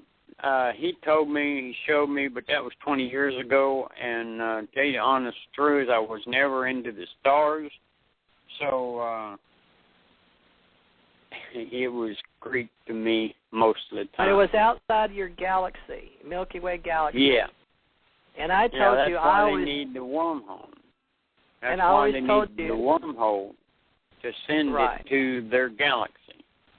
Now, they told you it was the closest galaxy, but Andromeda Galaxy was the one I was always talking about before I met you. And that is the closest, I thought was the closest galaxy that would be over 1 billion years, be connecting to our own. And they were concerned that if these beings that rape and pillage other planets traveled towards ours, that we would in turn want to help them with their galaxy. Is that the way you understood it to be? Well, yeah, they figure if we're discovered, they will be, for one. And two, if they can have the war here instead of in their backyard, you know, it's just like the United States in World War II. We wanted to keep the war in Europe and not in our soil, on our soil. So, you know, they're the same way. We're Europe and they're United States, and they want to keep the war out of they're out of the United States and over in Europe or South. Well, now let's tell the people like Richard Dolan out there that's listening, or Nick Pope, or heaven forbid, even George Noory for other radio shows. We'll say that, can you hear me? I just heard somebody drop off. Okay. Let's say that you and I know that we're here for a purpose, just like everybody else. And we've been off planet, we've been here, and you wanted to come back here to die. You didn't want to stay up there, although you could, and we know that time is different. And gradually the information is going to come by to the world anyway with the Internet and all that we're doing and sharing. But let's say that people did believe us for whatever reason, or they were supposed to tune in and hear this show or find it on archives. This is pretty important information as far as you and I are concerned. It's life-changing information if people accept it the way we have. But experience is totally different from hearing somebody talk about it. But hearing, you got to hear people firsthand. Some people can just know it and believe it, just like you did about your God story. That's what you'd been taught, and you chose to believe it. Whether it was true or not, that's what you chose to believe. People can choose to believe us or not. The point is there's some people in science, in NASA, in the world trying to get us up in space. And we can't get there fast enough as far as I'm concerned, because I know the downside story is this other group of people. And you know, you and I have talked about the people, the various kind of aliens, I guess we'll say, that have been on this planet. But those, we've heard many, many stories, and unless we can know them firsthand, we don't discuss them. But now on ship, we both agree, we've both seen grays and humanoids, and we talk about them in our book probably. But we've talked about some blues because they did a show on, I think, didn't I take you to the show, Avatar, with the blue people with the tails? Yeah. I think it was George Cameron or something Cameron, I forgot his name, did that show. But you said there was some with a blue color, but not a tail, right, that you saw? That. Yeah. You don't like to go into that, huh? but okay, we'll say for right now, the only ones we're willing to discuss are ones that we are familiar with, and we're not going to go into people's, whether they've imagined them or not. But it was James Cameron's Avatar. But even Gigi wanted to know, because Gigi was born with blue baby as a blue baby and had a little tail. We had to have it cut off, but she was a blue baby with a tail. So she related to Avatar, especially with her mother, and seeing UFOs and extraterrestrial experience, et cetera, et cetera. You saw people, so go ahead and let them know, with a light tinge blue, did you not? Yes. Working in space. There were several different species on the command ship and on the adjacent ships. They all had their own jobs and did their own things, and no, that's that. I mean, it's just like here on Earth, we have English, Spanish, Chinese, Russian, German. They're all the same, but they're all different. Different complexions, different skin colors, different attitudes or beliefs, and it's the same way up there. It's just a greater difference in appearance, language, and stuff like that. So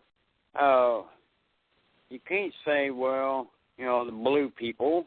That's like calling Chinese people the yellow people, or Africa the black people, or it's they're intelligent beings, and you have to keep that in mind and not pay as much attention to their color or their real long legs or extra long arms or whatever may be the difference.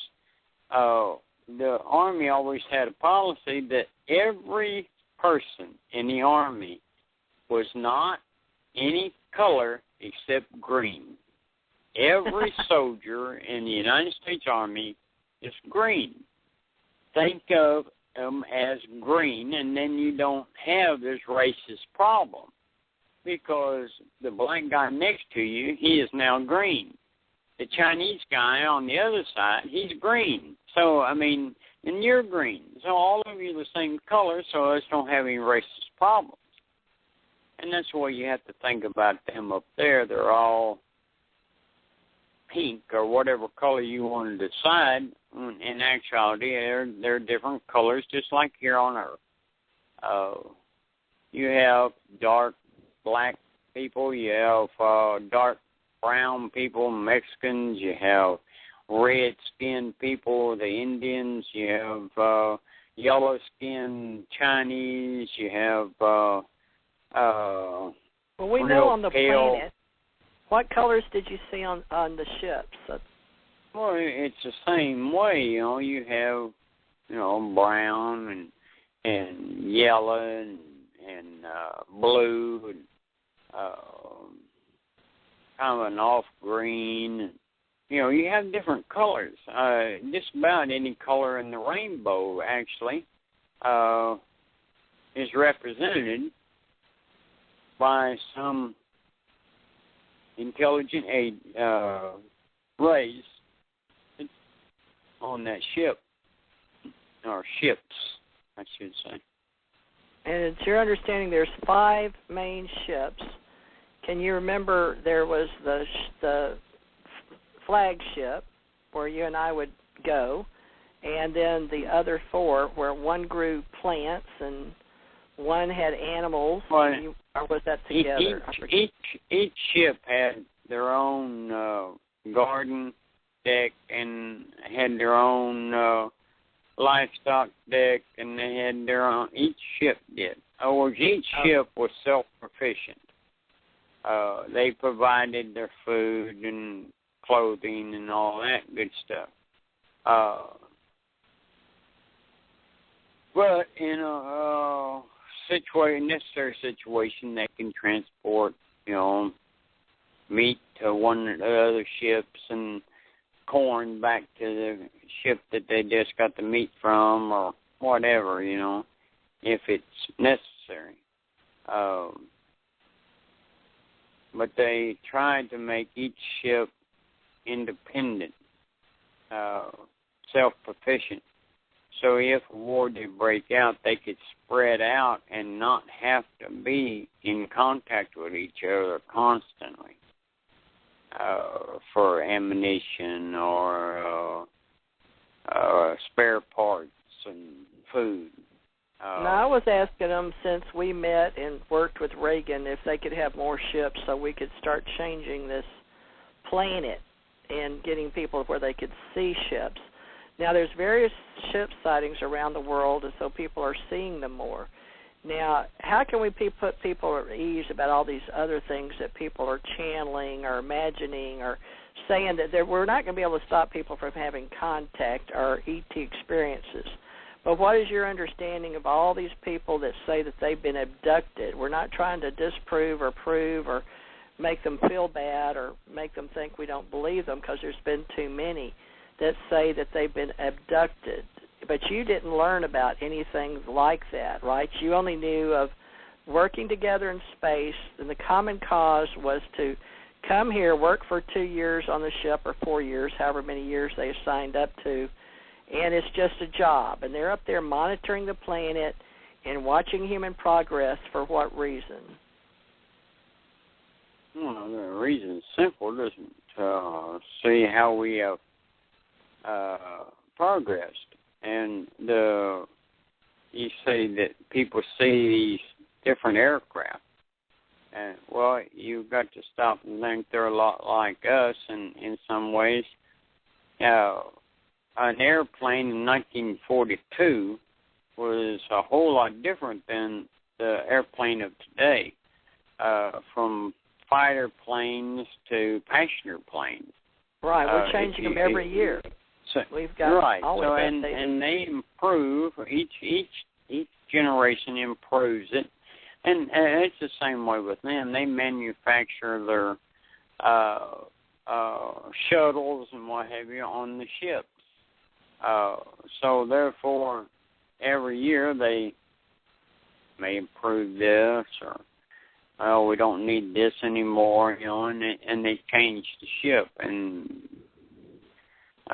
so yes, you would see different types of aircraft nowadays, and they bring them 47. to the planet, and they do interconnect in jobs down on the planet. And you met some that spoke German or French with an accent. Some work on there, and they come and go to this planet. You've even involved in the United Nations from time to time.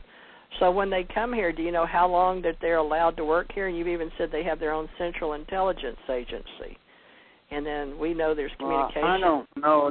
That's internal affairs, Teresa, and they wouldn't divulge that unless I had a need to know how long each agent stays on Earth. But the way I understand it, it's the world's gravity that prohibits them to stay on Earth for a very long period of time.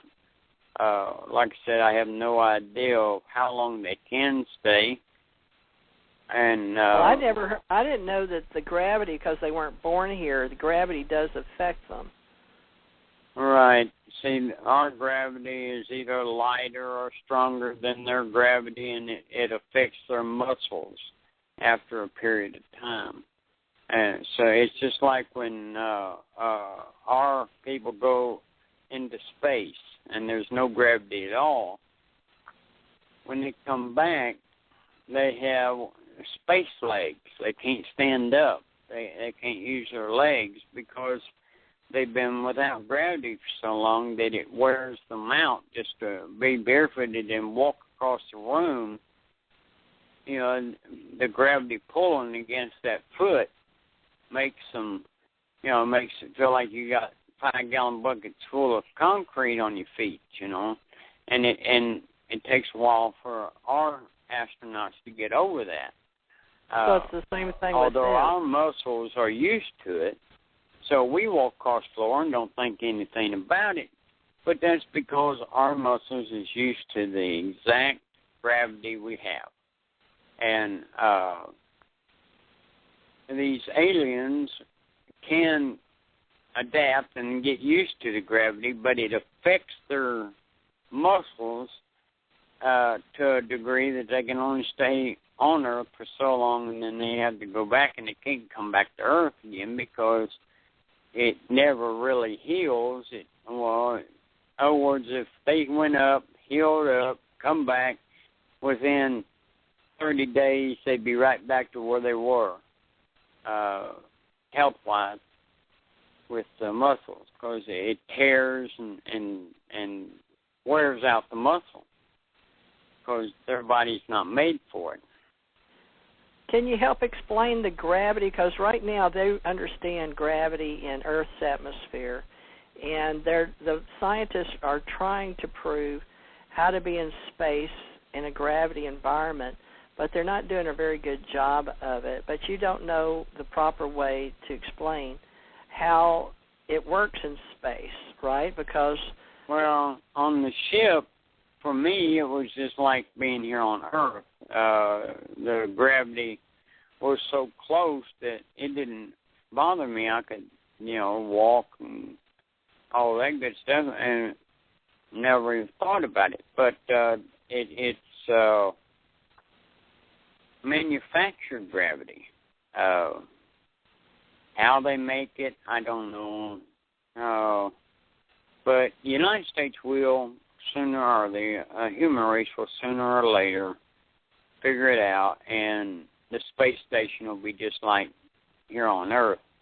But so we're not giving them any clues. They have to do it clues. on their own. All right, now what is that about? Because they have nudged us. They nudged Tesla and Einstein, I'm sure. I heard the story about Einstein putting bricks in it, and I believe it, that they would nudge him from time to time in his sleep or whatever. But let's give people some something. Teresa, I got to go. I'm getting sick of my stomach all of a sudden. I got to go. All right, darling. All right.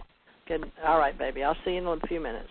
All right, folks. Right. I guess that's going to be it. Okay, good night. We're going to be off here in a few minutes anyway because we went out at 8 and they're going to cut us off. So good night, honey. All right. Well, did you say goodbye, Tom? Good night. Okay. I guess he did. All right, folks. They're fixing to cut us off anyway and say thank you for choosing Blog Talk Radio because they're so sweet. So we will begin again, and I only signed up for 90 minutes, but they let me go over. So thank you, Tom and Janet, for joining me tonight. And it's not on here. It's not going to be on the marquee. Only those that are meant to hear this information and are ready to hear it will hear it, and it's up to you whether you believe it or not. But as far as I know, everything we've said tonight's been nothing but the truth. So hope you've enjoyed it. Hope it's enlightening, and those that are meant to find it will. And hopefully we're going to get together and have our Divine Expo in this lifetime. Every year, Tom doesn't know if he's going to be around, and I'd like to do one with him, but I don't know if we can get him to get there for a weekend. But he's down to 94 pounds, and it is from going in space, but mainly from being a bayonet or knife cut his when he got stabbed when he was over in Iran and Iraq working with. He worked for Colin Powell when he was stabbed, and he went over to the hospital ship. I think it was Hope we had over there. I think we had Mercy and Hope. I forget, in the Navy. But folks, we're doing the best we can to remain happy and alive on planet Earth. And life's tough, but we're going to all get through it. We all survive, and there's enough for everybody out there. We have plenty of abundance, and that's what 2014 is about. So, and in the uplifting world of being here on the planet, just think about health and prosperity. Do the best you can with what you've got, and we'll all try to start helping each other make a little more. And if anybody out there is in a way that we can help each other, we'll just think we have various donation buttons and ways to help each other on our various websites. and I hope you can find your way there. We have ascensioncenter.org and ascensioncenter.org, excuse me. It's not ascensioncenter.org. It's ascensioncenterorg.com, and we have AmericanNewsMagazine.com, socialparanormal.com, anewnews.com. I have TeresaJMorris.org, TeresaJMorris.com, and we have AceNonprofitInc.com and ACOcorp.com. And we're probably going to give up some, but right now we're getting the word out the best we can. And we'd appreciate you tuning in. We never know what we're going to share, so what's going to come up just depends on when the universe is ready to support us and let us know that we are sharing each other and the world that we are creating. So it's ACOcorp.org, by the way. That's not .com. It's ACOcorp.org, because I just looked, and that's a lumber company. So ACOcorp.org. And I post from time to time in various locations, and appreciate you staying in contact with us. And we have acefolklife.org as well. But check out ACORP.org, and check out divineexpo.com, DIVINE expo.com, and we have etseminars.com. And we should be sharing this in an arena of those that feel like they're ready to be a part of what the future holds with the reality. And the new reality is that we are in the ascension age. We are extraterrestrials already on the planet, and we are ready to know the truth that's been kept from us in the past. And the reason Roswell, for all you young people out there to know, is that that's where it all began, with our truth, with sharing the AT world, that alien civilizations exist. And we started coming with support groups and various museums, books. We started with talking among ourselves, having little groups in houses in the 50s and 60s, talking among ourselves, and then we grew. And then we started sharing books and magazines like Fate magazine, and that is still in effect, and we have grown. So don't forget, we do have a history in this UFO world, and it was Arnold, gosh, I forgot his name now, but if you can, look at the movie Taken with made by Steven Spielberg for television, Taken, and that starts with the Foo Fighters and all the people back in the day during the wars, and then 47 when they put the 5 ships on the planet to monitor Earth and our human progress and what we're doing here. And Tom and I could have come in 87, 97, 2007 in person, but we chose not to. We talked about it, we were asked to, but it wasn't our place, and we had to see how it was going to be accepted, and we've had a lot of people in the military come forth, and now we have people supporting us with exopolitics and disclosure movements, and Richard Dolan and Stephen Bassett and Stephen Greer and various people, and I guess sooner or later we're going to be telling our story if we get it down before we die, that is, and several books, but, we've got to make them look better and be better. But you can start getting an idea in the Roswell UFO encounters, Roswell UFO encounters, and Tom and I both share the money, which isn't much because there's not that many people in tune to it yet. Roswell UFO encounters in the Taken Up book, and they're on Amazon.com.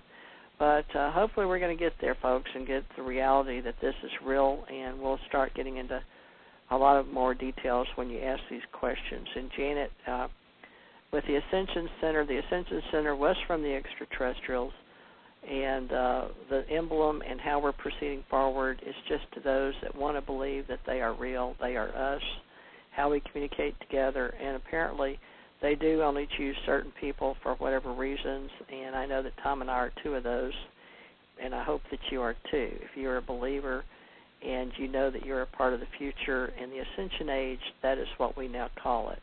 And this 2,560 years or whatever. It's 2,496. Depends on the world and what they have in store for us. But we are a part of it, and we're asking for you to be a part of it too in our Body, Mind, Spirit group, in our Love and Light, in our Changing the World for a Better Place. And you realize, Tom, and all the people can still have their science and their religion and their philosophy and theosophy and their governments and their economy. We're not trying to change any of that. We're just trying to get people at a level where they can understand more about the truth. And how we present it is each person's perceptions, filters, opinions, views, experiences, and their truth. So how we can bring more people together is important. And I'm all about meeting new friends and people. It's just that Tom is on dialysis 3 days a week, and he's pretty much committed to Tuesdays, Thursdays, and Saturdays to dialysis. And if he joins us, it'll probably have to be on a Saturday night where he has Sunday and Monday off and has to be back by Tuesday. So any of you guys preparing conferences for people such as myself and I to be at, we're not doing anything. We haven't done anything, and it'll take a lot of talking for us to get involved with that. But in the meantime, I sit here doing our radio show where you can find us, and occasionally Tom will join us. And I do love him very much. We became best friends, and we share our life and our finances. So I did talk to some people today, and I've got at least 20 or 30 people all wanting to work towards a conference to bring us together and to share the truth. So if you know people out there that want to share their real UFO experiences and their real extraterrestrial knowledge, and they want to know it firsthand from people that they don't know about or haven't experienced or haven't even bothered to ask the truth. And I'm amazed at some of these big names that probably don't even want to know the truth because they're making their own stories, writing their own history, and writing their own books. And it amazes me how various people aren't coming and asking what the real truth is. That's why we're working with Janet. She's the only one that's bothered to read our book and believe in us, and God bless her for that. And I don't think she may even believe in the God source at that level that we talk about, but that's okay. Consciously, we're all part of the source and the force, and something put us here, and something put those people there, and they know the stories. So hopefully you can get up there and be a part of that too, and that's what so many people are looking forward to, and we're sure not going to try to take away people's belief systems, their trust, their faith, their philosophies, and all that history and our ancestors have put here, because we have ancestors too, and they've passed to the other side, and some of our children, grandchildren are living here on the planet. So we sure don't want to upset the apple cart. We just want to see things in a better way, in a future way, and if we can help in our way, in our time, we're willing to do that. So check us out. We have the ACO Business Journal, we have Divine Expo, and hopefully we are going to come together for the right reasons and meet each other in this lifetime. So God bless, and I'm gone over a little over, but we got a little late start, so it's going to be about 10 after 10, and I think I'm going to call it quits. And I will see you for the first time, I believe, Friday night. Friday, Saturday, Sunday, Monday, and Wednesday right now. And we have other people interested in Tuesday, Thursday, which can put me back on a 7-day work week. But when I'm not on the line, I'm helping people with their books, their stories, their conferences, their seminars, whatever it is they want to create. So it seems to be I don't have enough time in the day now to get everything done. So it does feel like time speeded up, and we, of course, share the spiritual metaphysical community. So love and light, folks. I'm out of here till Friday night. God bless. Don't let the creek out.